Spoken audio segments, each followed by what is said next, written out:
It's time for the Jim and Terry Show.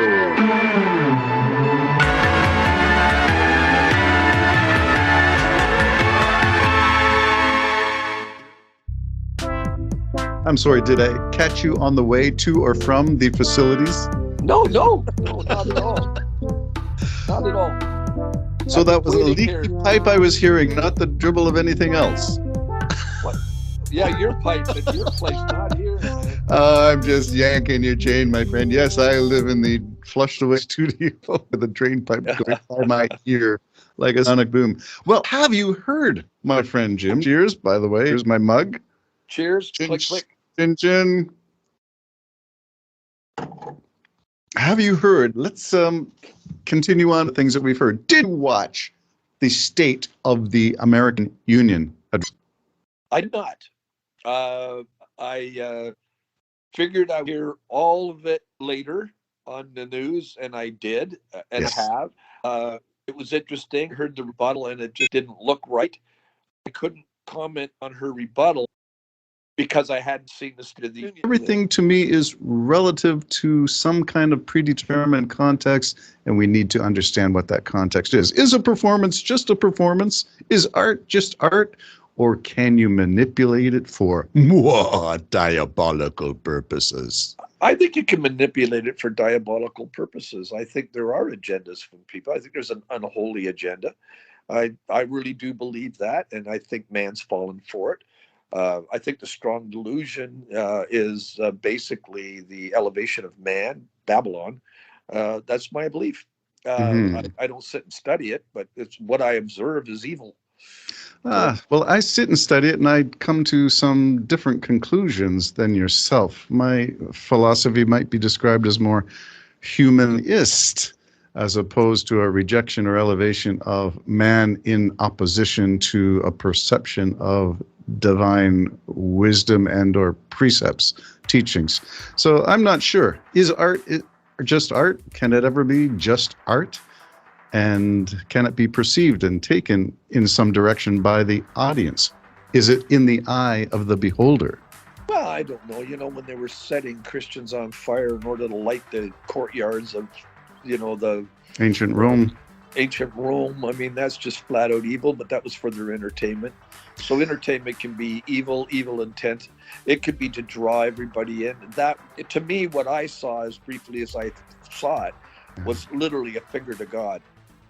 And I think there's a lot of groups and various situations that are given the finger to God. And unfortunately, I think they're going to suffer eternally for that. Mm-hmm. Internally. And well, maybe both. Eternally. Well, if Montezuma's revenge, maybe internally and eternally for a spiritual warfare that you believe is being waged. All right. I do, So my take on the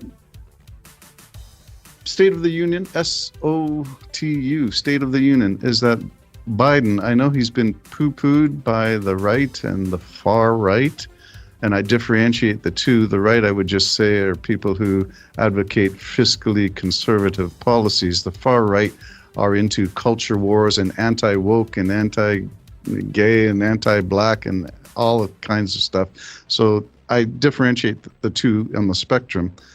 But I say that there was a strong leadership presence on the podium that was not there for 4 years while Trump did his thing. And it is refreshing. It was like hearing Obama after Bush, that kind of thing. It's refreshing when you hear visions and goals and aspirations, as opposed to, we're not going to do this. We're not going to stand for this. We're going to take that down. We're going to take that back. We're going this way. I hate that kind of anger and rage that seems to be permeating the right and the far right. Well, I don't know what to say to you. I find it all. I view things a little bit different than you. I can't comment on the State of the Union. It looked fine to me. What I saw, the snippets I saw of it. I mean, to me, it was all predictable. He was going to talk about everything he did right, and he did a lot. and the opposition was going to poo-poo everything that he did, and What do you vice think of? versa, and on and on and on and on and on it goes in this wicked world. That's how I view it. So, Yeah, he's, I think a lot of the things that the woke people want to do, I do think are anti-God. So, but I can't comment on what he said because I didn't watch it, right. because I'm starting to get tired of the back and forth of everything. And then if the Republicans get in, and I don't know how they ever would again, because they're a wacko party as far as I can see. Well, And if you gerrymander districts and get your voters in your districts to win, you can win. Well, that just disgusts me in itself. The whole Yes, manipulating, it's a game. the Yeah. whole game, the whole money disgusts me. You don't know who you Yes. can trust anymore. As we said earlier in the podcast, it seems like people are saying, I don't want no truth. Just lie to me. Please, just lie to me. Yeah. And people go on with their little lives. If you tell me you're going to do something that's going to benefit me personally, great, I'll take it. You know what I mean? And I don't want to hear anything else. Well, And I to think me, we're so tangled up in this world. As I told you, we get so tangled up in everything. Our medical system seems to be kind of broke. A couple of times now, I've talked to people that have gone to Mexico, and one person actually was cured by something. She went years and years. okay, can and we years. save the medical analysis for another podcast? This one, I just wanted to stay on the State of the Union for a bit and just Okay. talk about the perception of good and evil and wonder whether that is adding fuel to the fire of tribalism when we cut it in good versus evil terms. Well, I mean, let's be honest, Terry. Whether you admit that or not, psychologically, you're doing it. I mean, if you think of it, you look at the Republican Party yourself, and if you think they're nothing but liars, that's kind of an evil thing that you're perceiving in your mind. Well, I'm rejecting the notion of evil and good and saying a lie is a lie. That's the way it is. It's either true or it's not true. And if you can prove it, as I said with Sarah Huckabee Sanders, under oath, reverses her course from things that she said while speaker for the president from the podium on the official seal of the president, then you got something that's a data point. It's no longer belief. It's no longer evil or good. It's just a fact. And that's what I'd like to say. Stick with the clinical diagnosis. It's a fact or it's not. If you're a clinical person, that's fine and dandy. But when you're someone like me who's a spiritual person, you tend to go spiritual. Yes. You look at, number one, Jesus is the truth, and he hates a lie. Not necessarily a fact. It's your belief system, my friend. Fine and dandy. That's fine and dandy. But that's how I view it. Yes, so within your belief system, truth, you can have a fact that you accept, while I can have that and not accept it. That doesn't mean that it's not a spiritual battle. It just means that you have a different belief system. Well, not just that. I mean, there's spiritual risings up that if you're spiritual. If you've turned from that world, you're not going to know it. So you claim, but again, without evidence and without fact. What can you say? Of course, it's all you can do is Well, claim. I say we're still searching for an empty tomb, and that is a story, a narrative in the Gospels, and I'm not sure that there's evidence of that in the real world. Well, there's evidence within me. Yeah, okay, I can accept that it is your belief and that you believe it to be true. But there's also evidence of the Spirit of God within you. What evidence would you present how in such a claim? Present that to you? It's like like I'm a part of a kingdom. Show me your faith by your good works. I'll show you my good works by my faith. What that flip that around? It's not just that. I mean, some people can recognize evil, other people can't, because there is no evil in their minds. Everything is just flesh. Well, violence is violence. It doesn't have to be evil, does it?